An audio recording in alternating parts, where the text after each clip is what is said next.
এই দুনিয়ার ভিতরে আপনি যত কিছুই করেন, যত কাজ কাম, যত যাই কিছু করেন না কেন, ভালো করেন মন্দ করেন, কিন্তু আল্লাহর কাছে কিন্তু প্রত্যেকটা মানুষের হিসাব দিতে হয় যে কোনো একদিন।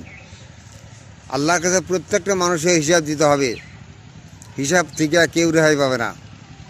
কাজে প্রত্যেক মানুষের আল্লাহর দরবারে হিসাব দিতে হবে। সেইভাবে আল্লাহর হুকুম এবং আল্লাহ এবং আল্লাহ রাসূলের যে হুকুম আহকাম দিয়ে গেছে এগুলি মেনে চলতে হবে। আল্লাহর কাছে প্রত্যেকটা মানুষকে একদিন জবাবদিহি করতে হবে। প্রত্যেকটা মানুষের বিচার একদিন আল্লাহ পাক করবে হাসরের ময়দানে। কাজেই আমরা সকলেই যেন আল্লাহর কাছে ভালোভাবে জবাবদিহি করতে পারি, সেজন্য ভালো ভালো কাজ করতে হবে, ভালো ভালো নিয়ে কামন করতে হবে। ভালো ভালো নিয়ে কাম যেমন আমরা করতে পারি, আল্লাহ তুমি তৌফিক দান করো আমাদেরকে সকলকে।